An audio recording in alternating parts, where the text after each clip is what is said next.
Good afternoon, everyone. Thank you so much for joining us today. This is Shazib Ahmed from Vinculum Marketing Team, and we will be presenting a webinar today on cross-border e-commerce in USA.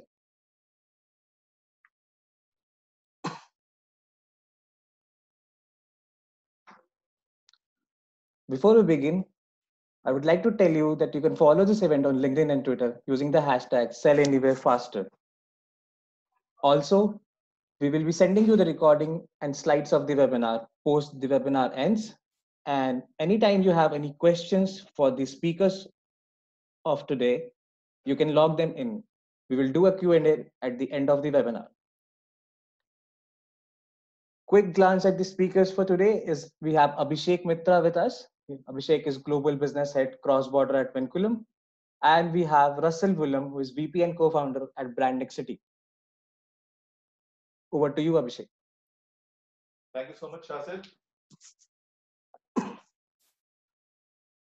Good afternoon, all. Exciting to be a part of a webinar which talks about opportunities in US. I will give a small brief about Vinculum as a company. We are essentially a global software company enabling the ecosystem, the e-commerce and retail ecosystem with SaaS-based products for multi-channel order management and fulfillment. We are enabling growth of brands and retailers by selling anywhere faster. That's our punchline. We help brands and retailers sell anywhere faster. We have close to about 1,500 customers, 150 odd integrations, global presence right across Southeast Asia, Europe, US, India, and GCC region. And we have close to about 1,000 partners. In terms of our product solution, we have a suite of products right from automated catalog listing, which helps you list your products and the entire deck of images across multiple marketplaces. The second set of products which we have is on inventory and order management. We call it e-retail. E-retail has the benefit of a rapid implementation. It has a low total cost of ownership, and it also has a real-time visibility of inventory. Two key parameters of e-retail include inventory and order management, and the other being warehouse and returns management. We also provide dashboard and analytics to help you have a real-time visibility of inventory. We also have a seller panel for marketplaces. The other product in our product stack is WinMDM, which is master data management. Benefit of this one being a unified data management where data can be stored in a cloud location across all your backend functions like your ERP, your financial tools, and your front-end point of sale. We also have payment reconciliations as part of our solutions, besides cross-border analytics.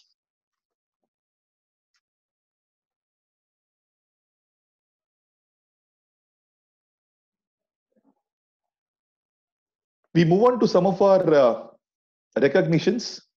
Vinculum has okay. So before I move on to the recognitions, I will also have my colleague Russ mention about the Brand Nexity and the services that they provide. Thanks, Abhishek. So Brand Nexity has been in the e-commerce space for more than 21 years. My experience and my partners, part of that offering is to take brands cross-border. We manage returns and logistics, map services, warehouse and 3PL. We also do some SEO, localization of content, development and maintenance of social media platforms, website development, and of course, building brands for companies in the US. So we like to say we're an end-to-end e-commerce service provider, and we offer basically one phone call to all of our services in one place.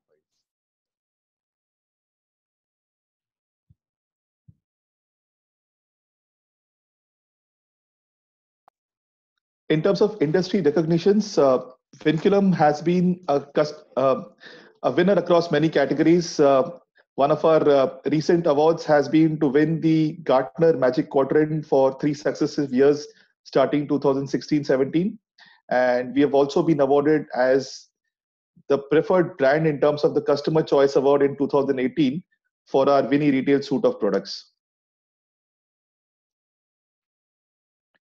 So what we will discuss today includes an overview of the entire cross-border trade.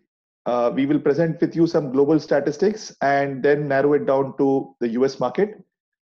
We will also present to you some of the opportunities in terms of why we feel it is relevant for your brand and products to look at USA as the next retail destination. We will talk about some of the challenges you might encompass in your journey to retail in cross-border. And finally, we will also give you a brief in terms of some of the business models which we consider are critical for your success in an international location. So there will be some facts and figures which you can see on your screen right now. E-commerce has virtually taken over as the next sunrise industry as part of many brands' expansion. The retail e-commerce sales has grown up pretty much from $1.5 trillion and is anticipated to touch close to $5 trillion by 2021. In terms of share of e-commerce sales, it has actually grown from 10.2% in 2017 to about 17.5%. And unlike the retail growth across all the countries, which has been pegged at about 3.4%, e-commerce is expected to grow or show an annual CAGR of about 20.6%. Single-handedly, Amazon.com has become the biggest, single largest e-commerce retailer. And between China and US, they contribute to pretty much of 70% of the total global e-commerce sales. Moving on to some of the categories where we see there is immense potential for the brands to deliver across all regions, including US. We see fashion, clothing, and accessories at the top of the pyramid. Globally, they do about 71% of total products that have been bought online. This is followed by products in phones and computers and health and beauty, which are very close at about 49% and 54%. Some of the other categories which are showing traction and are doing a very healthy growth include grocery, food and drinks, home and furniture, and toys and baby equipment. So despite the growth coming up from basically Asia Pacific, Latin America, and GCC region, if I still consider in terms of absolute numbers, the countries who are contributing to the growth of e-commerce, China by default is the biggest in terms of total revenues generated through e-commerce, followed by US. While if you see the graph which is shown in the screen, in terms of per capita spend, it's the United Kingdom where the per capita spend is close to about $4,200, followed by United States at about $3,500. So as we have been speaking about e-commerce, I kind of move into cross-border. And in terms of cross-border sale of share of e-commerce business, it is close to 25%. The share of business from 2017 to 2022 has grown in approximately from about 530 billion to about 1.5 trillion. And some of the enablers for this growth are shown on your screen. This is on account of rise in internet connectivity. It's also happened because of online sales channel proliferating across all the countries. It's also because of a widening range of digitally tradable products. So availability of products right across countries has never been easier. And to a large extent, logistics has also resolved the problem in terms of delivery times narrowing between countries. And finally, technology service providers like Vinculum have been able to create an ecosystem where automation has helped brands to scale up quickly and ensure that the products are available to the customer across boundaries in the shortest possible time.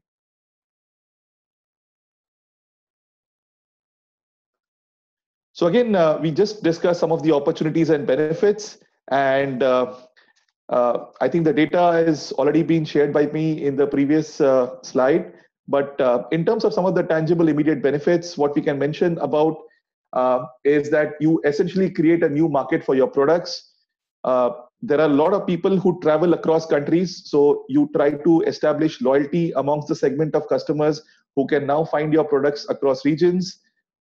You will have a price arbitrage in some countries where depending on your product's unique selling proposition, you may able to command a higher price as compared to local competition. You may also have the first mover advantage in some markets where you might create an entirely new category. And then again, you might have, because of online marketplaces mushrooming all over, have a much wider range of products than what offline retail has been able to offer till this point of time. All of this will probably give you an increased revenue for your company and probably than what you would generate in your domestic market.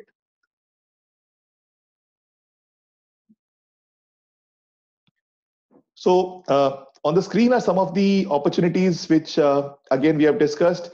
The benefits I have already mentioned, but in terms of opportunities, as we go through the presentation, we will discuss more in detail about some of the effective global marketing strategies, shipping options and logistics, which has always been a pain point for some of the customers before they venture cross-border, will be addressed. The language barrier to an extent has been broken down.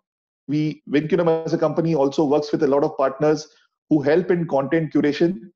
So effectively, the SEO and SEM search for your products in various markets is addressed. We also look at payments and frauds being one of the major reasons why people hesitate to move to cross-border.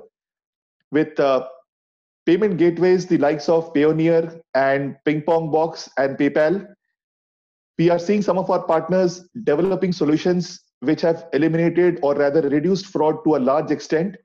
And they also take care of local tax compliances across countries. And finally, the entire objective of creating an ecosystem is to actually help a brand almost outsource their entire e-commerce operations to Vinculum and to Brand Nexity and its network of partners to be able to drive growth for their brand in new markets and also ensure that on the annual business plan, which can be worked on these markets in terms of their product penetration, we can actually look forward to a success over a larger span of time. So this is something which we have discussed in the previous slides. As you see, clothing is about 57% of the total products bought online. Shoes has about 47%, consumer electronics at about 40%. Most of these are products which do well across geographies without any country being an exception.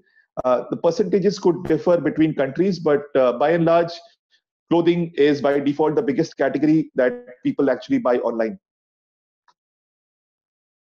This is actually a trend across countries. To elaborate the point further, so if you look at some of the larger established markets in US, fashion again, which has the entire line of apparels, is about 31%. In US, if you look at the second largest, that's print media and publishing, followed by computer electronics. What's coming up, as I've said earlier, is beauty and cosmetics, toys and home and furniture. It is more or less a similar trend, with the exception that if you look at China, there it's actually the health and beauty and the beauty and cosmetic, which is the single largest market share, followed by fashion. So there are a few regional trends, but by and large, the categories at the top remain unchanged.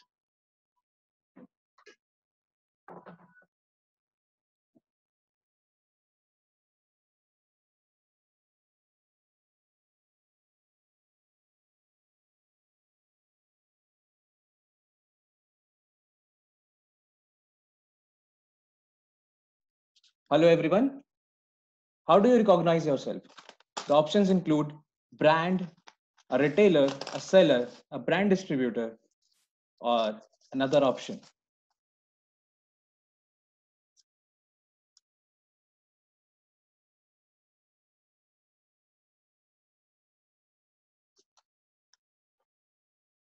We will give you 10 more seconds to answer that question. Kindly pick one of these options so that we can know you better. Over to you, Abhishek.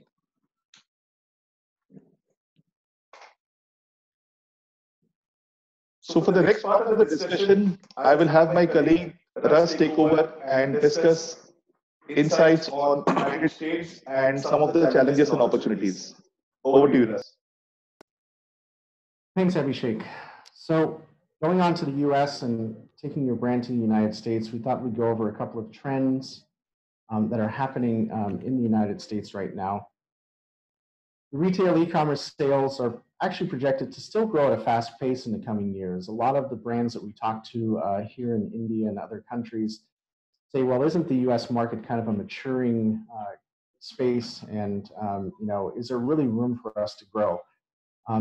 E-commerce is still in the low 10, 11% kind of range, whereas 89% of commerce happens off of line.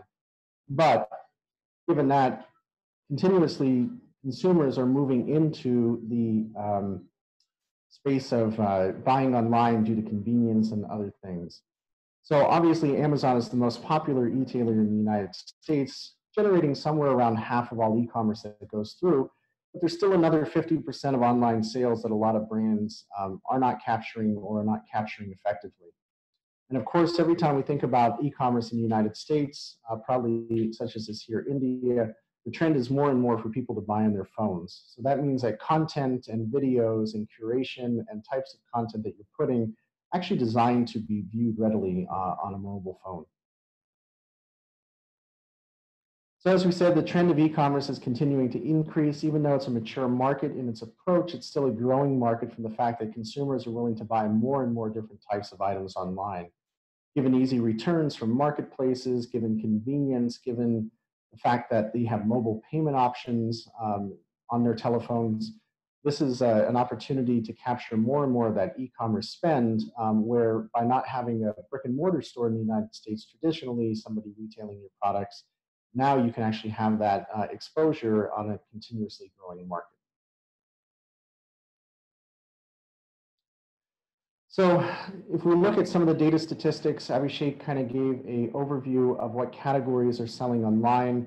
This data is presented from one of the status sources that basically shows that Amazon categories by percent of items sold. Of course, given their roots, books are still kind of a popular thing, whether it's ebooks or physical books.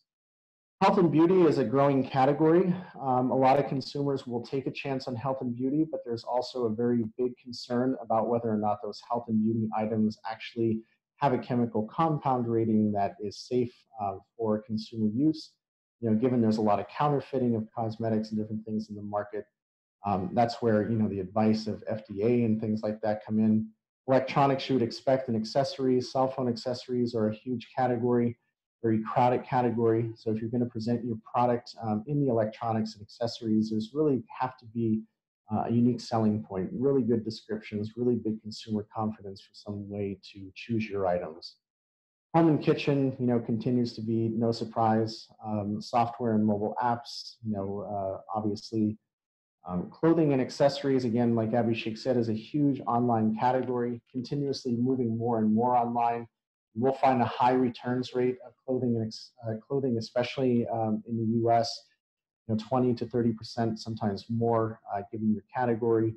Continuously, if people are not familiar with your brand or unsure of the sizing and how it's going to fit, they'll order maybe a small and a medium to figure out which size is actually good for them. So this is where guys like us come in and help your brand figure out how do we present the product so that they can do the home measurement the first time and take some of that guesswork out of the process.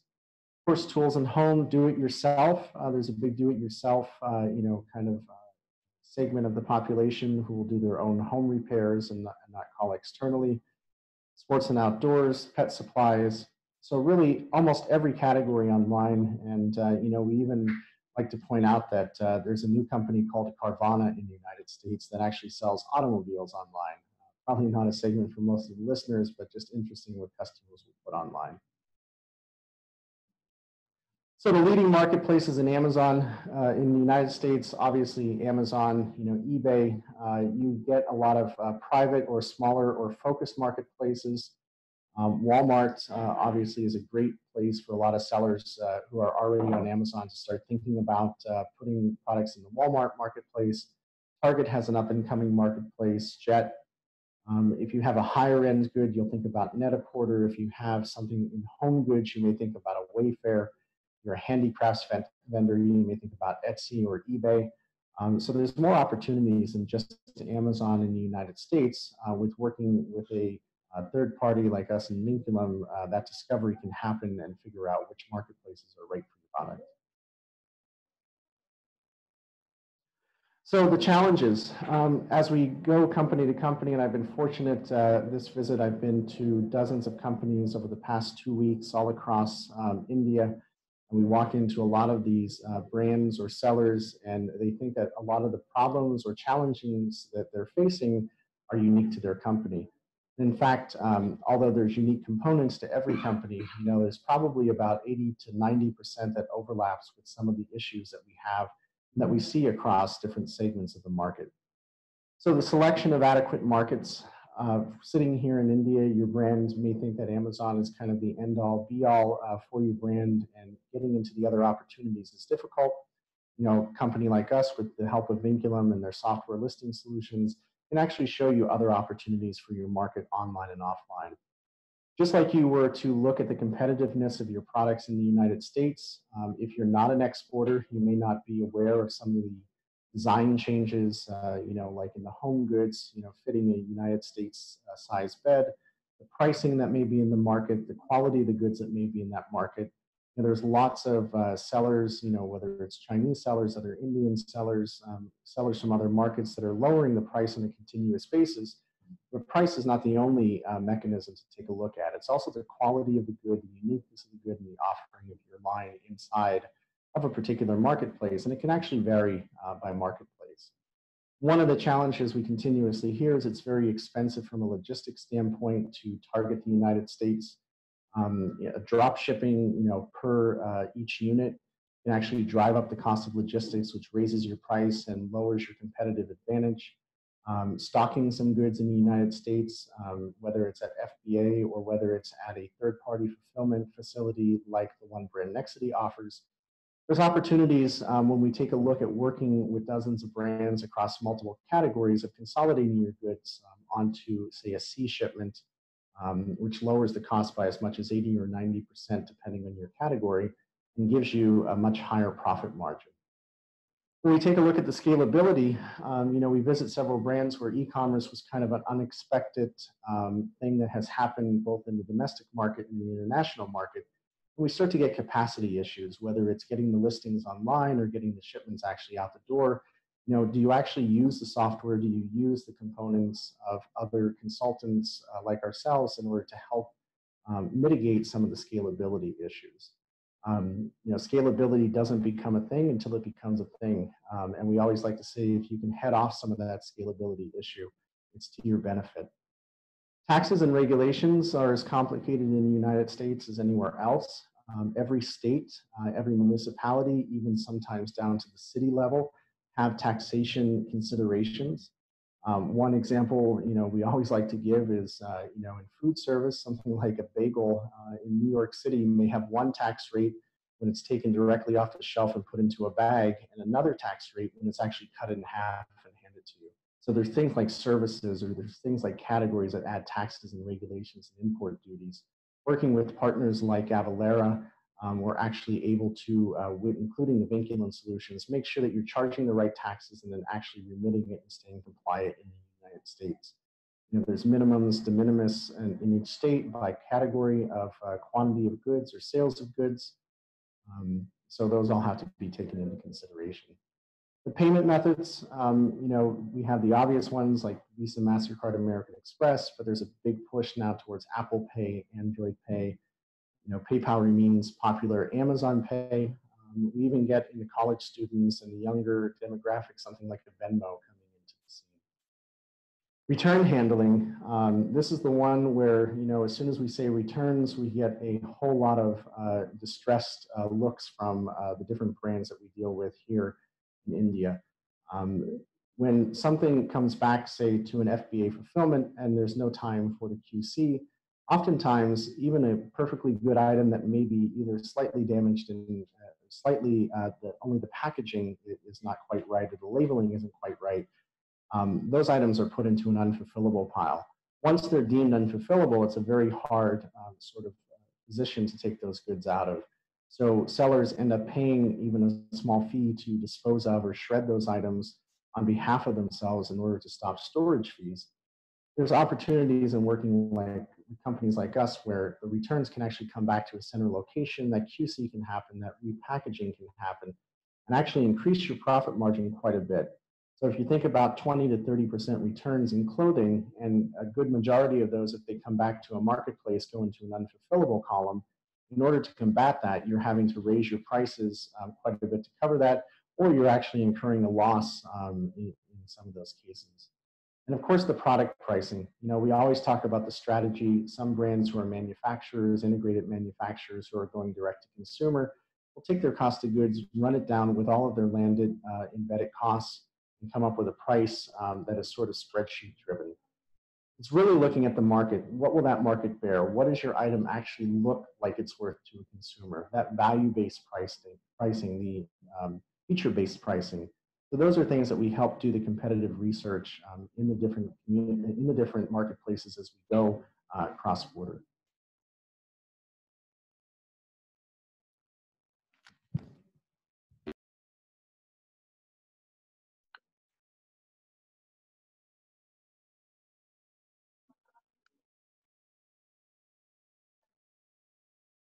There is another poll question going on.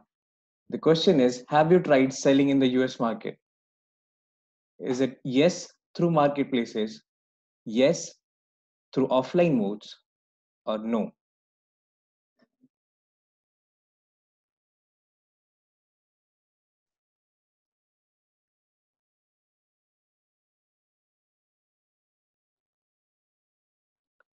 You have 10 more seconds to answer the question. Please use the options to help us know you better.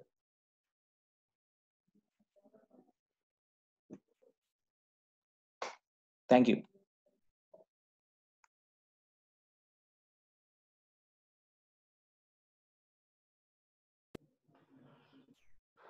So back to the considerations for logistics when we talk about one of the main pain points in the United States, which includes the returns and the liquidations. There's the opportunity to stock some of those goods in the USA, especially if you start to learn some of the data about your items, what items are selling well, doing the consolidated shipments and actually taking a bet to place items directly in the US market without having that drop ship can actually be quite a competitive status. Plus, once an item is actually sitting in the USA, if you have a returns address from a company like ours who can actually vouch for the validity of your brand and your product in the US, the trust from the USA consumer goes way up. So again, stocking goods in the United States has a lot of advantages, especially if you can do it by sea shipment versus air. Many of you are probably familiar with the high costs of doing those sea shipments.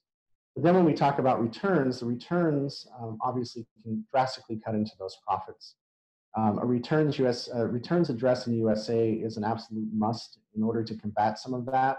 When I look around at the hardworking brands and the hardworking employees that we meet across many different categories, and then we hear that when an item becomes unfulfillable, that they're paying to get it shredded, it's really kind of a crime to see all that hard work go kind of down the drain.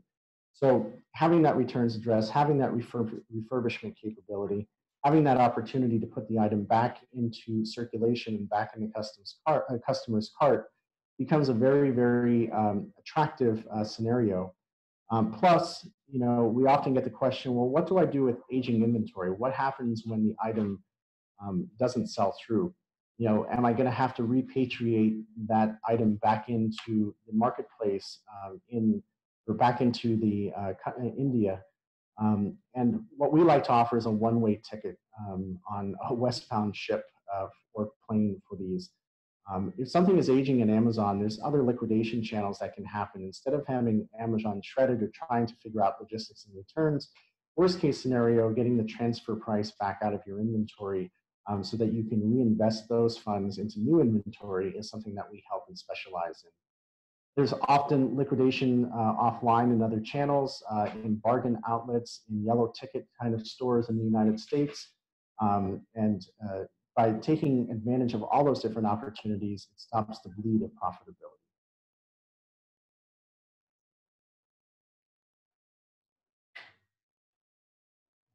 So how are sellers moving products cross-border? A very popular option for customers who are sitting here in India is this drop shipment model, where a seller lists products in the marketplace, the customer places the order with the marketplace, and then the seller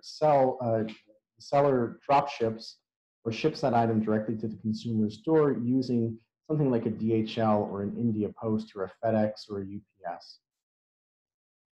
That often is the most popular model because it has the lowest risk of actually placing inventory at a marketplace. The next model that we see sellers using is the fulfillment by the marketplace, where the seller actually transfers products to the marketplace. The marketplace is doing the fulfillment of that customer. It's kind of a hands-off, hands-free type of fulfillment service where the customer is placing that order with the marketplace is fulfilling that order, and then the payments are transmitted back to the seller, less the marketplace listing. And then finally, the option where a lot of sellers may not have explored yet, where there's huge opportunity, is the fulfillment by a partner. So using a partner like Brandnexity, who actually uses the entire Vinculum technology stack, including listing tools and warehousing management, even in the United States, has the ability to take in a single shipment to, say, a facility, and we can then distribute that inventory across multiple marketplaces, whether we're sending it for fulfillment by a specific marketplace or holding those goods at a neutral location where those goods can be listed across multiple different markets like Walmart, like eBay, like Jet, like Wayfair. You know, Wayfair, if you're in the home goods, require actually a USA distribution 3PL center that allows the partner to fulfill those orders and send them directly to the customer. By using a third-party fulfillment partner like ourselves, you actually have much more flexibility in listing those to many more channels and marketplaces online, but also opportunities for offline where there may be a value to your good being placed in a small business or an offline channel.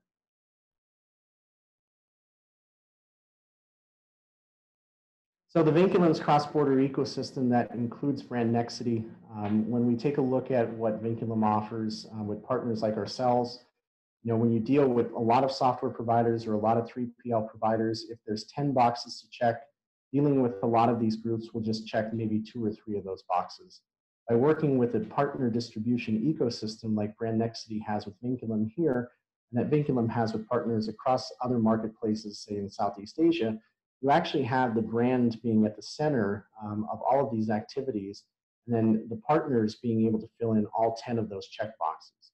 Whether it's the 3PL providers like ourselves, the payment remittance partners like Payoneer or Ping Pong, the value-added services that go along with the software, the marketing agencies, the marketplaces, interactions, and being experts in all of those, the taxation partners, you know, that take care of the taxation, like the Avalara, all of those put together a end-to-end solution, and that's really, you know, where Brandnexity ourselves have taken part, and even dealing with our customers in the United States.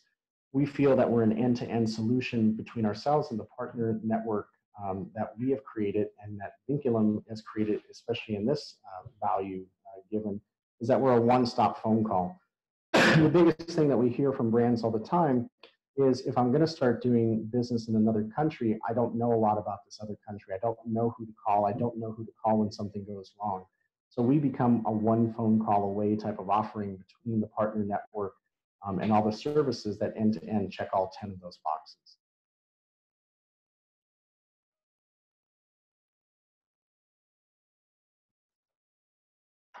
We have another poll coming up right after this.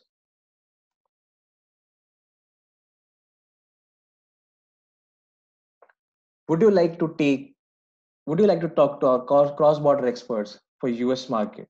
You can answer yes, no, or a maybe.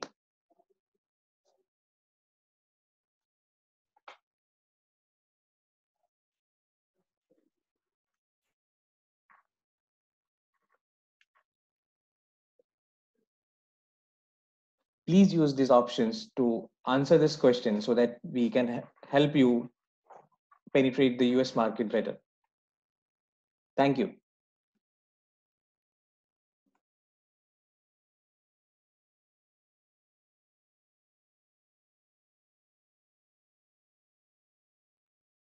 Thank you, Russ, for explaining the potential for brands in the US and why US becomes such an exciting option. In terms of presenting the entire cross-border solution, as Russ has always taken, we have always kept the brand at the center of our universe. And between Vinculum, Brand Next City, and the other partner ecosystem, we pretty much provide a complete suite of services, right from consulting services, going all the way to payment remittances.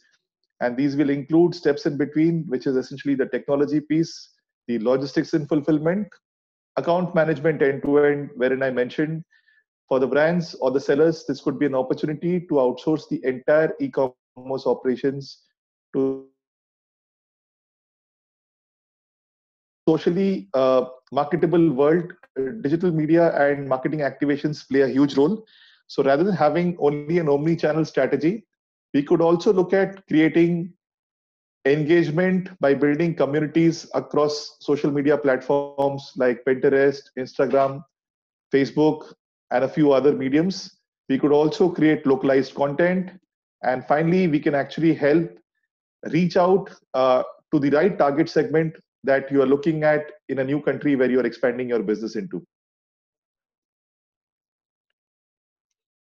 So we move on to what are some of the do's and don'ts of cross-border e-commerce. This pretty much applies to any market, but I would just want to finish off with some of the must-haves.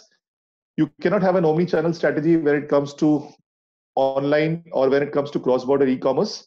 It has to focus on both an online and offline and pretty much a web store driven strategy so that you are able to reach out to the right target segment, help create traction and visibility for your product, and at the same time, make the value proposition of the product available to a larger audience.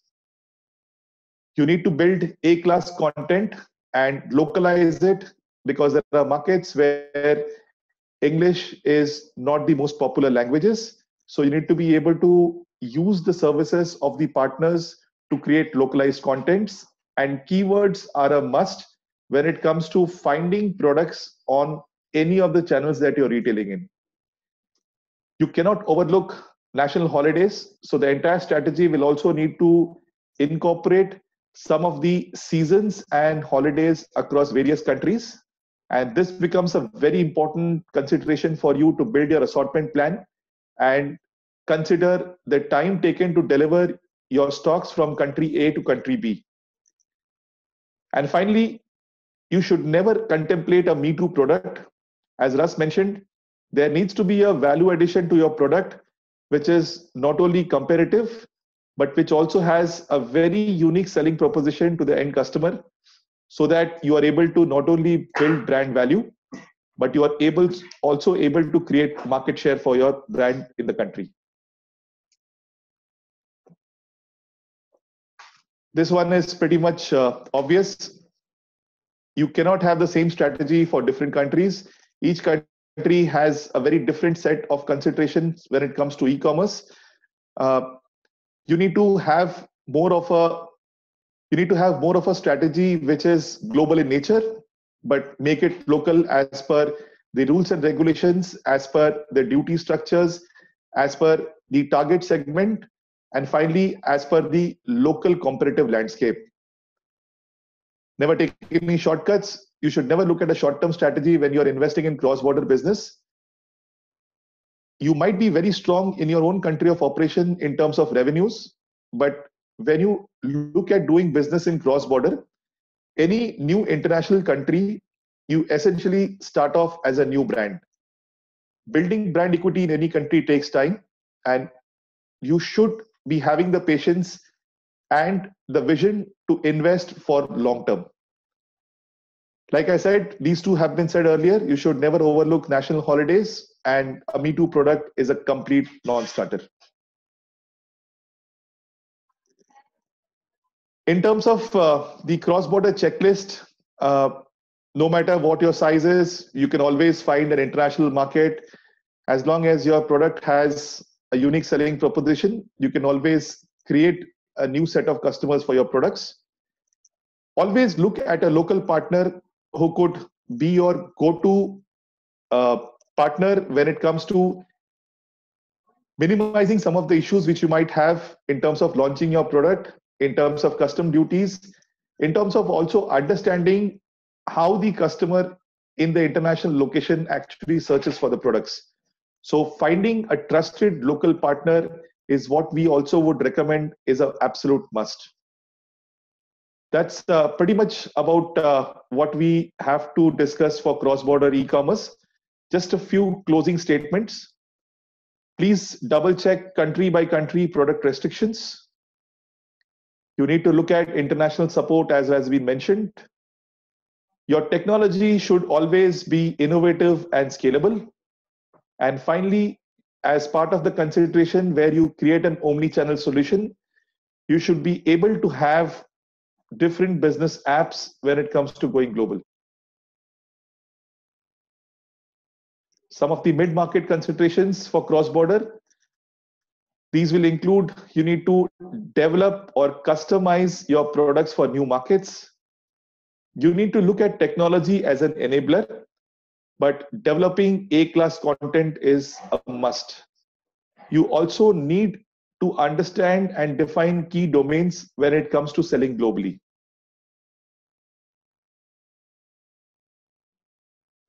And some of the larger enterprise considerations for cross-border, like I said, being repetitive again, an omni-channel strategy should actually have a strategy for online, offline, and a web store. It should actually be more than a product. It should become a lifestyle offering. And you should always be ready to invest time and define your clear vision in terms of expectations for building a clear ROI when it comes to building a successful cross-border strategy.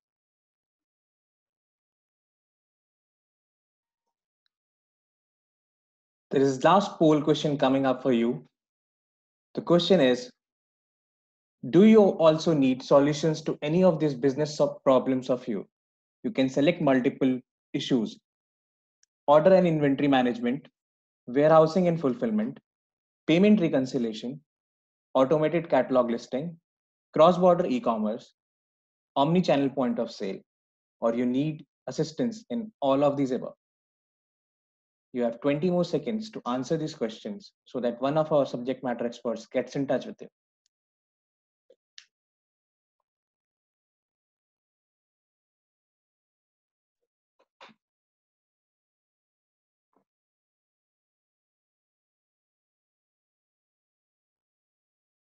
Thank you so much for answering.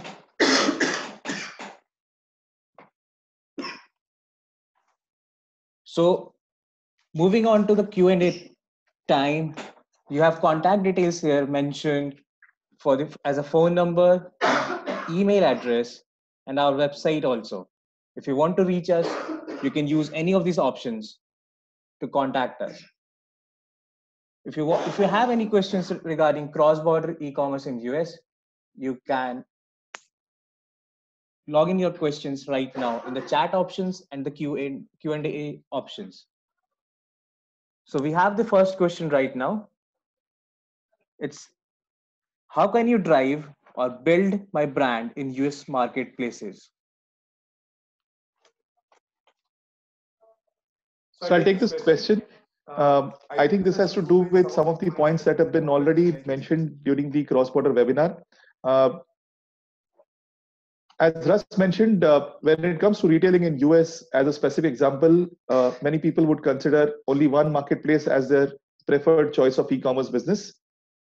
However, having a single marketplace strategy may not be the best option. You need to look at an omni-channel strategy which has expansion in multiple marketplaces. Depending on your products, this could also mean niche marketplaces. You also consider expansion into offline retail, because while e-commerce is the fastest growing business, the total share of retail by value is still many times higher as compared to a percentage of e-commerce. The third consideration is you need to have a local partner who could give you visibility into the competitive landscape. They can help curate content basis which the target segment for your products can actually find your brand across channels.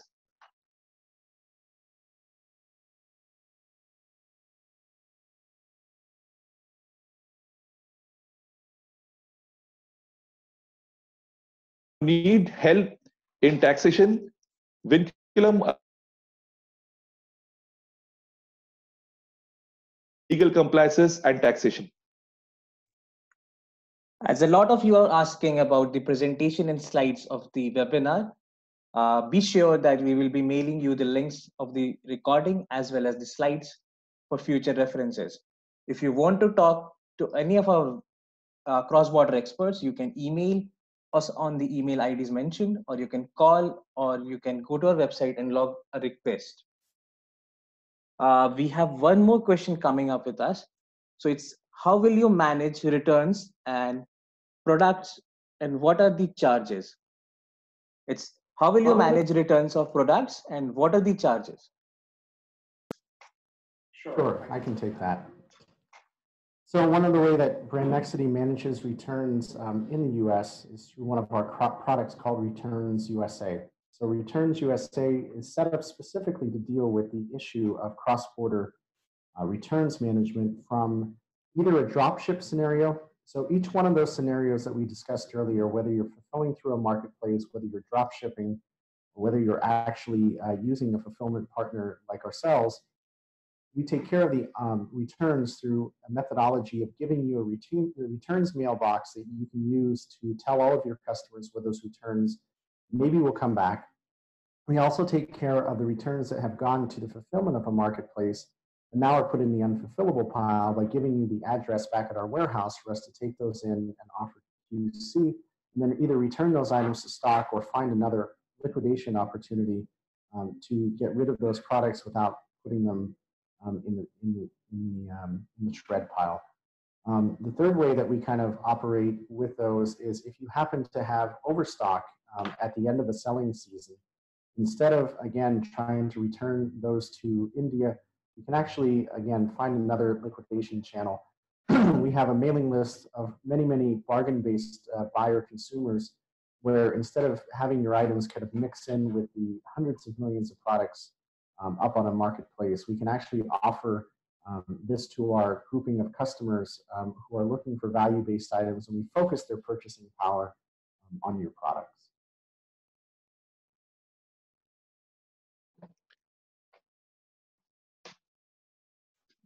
Thank you, Russ. So the next question is, can you help us with certification for our products in US? I am a beauty and personal care brand. That's a great question. So when we talk about certification of products or offline distribution of products, Brand Nexity can help with both of those items. So the certification process of working with the FDA, getting your products cleared, having the production facilities cleared, having the distribution facilities cleared, making sure that you're not breaking any kind of rules, such as California has very stringent rules against Prop 65, which is anything that is considered to be a cancer-causing agent. These items have to be clearly labeled as potentially having a cancer-causing agent, or in some cases, those chemicals may be completely outlawed from state to state. So especially in the market of health and beauty, yes, we do work with several people who are very familiar with the navigating the FDA rules, and we can make those introductions and make sure that you have legal compliance as you go across.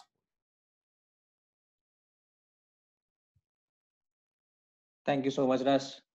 We have many more questions coming up, but due to some time constraint, we will not be able to take it right now.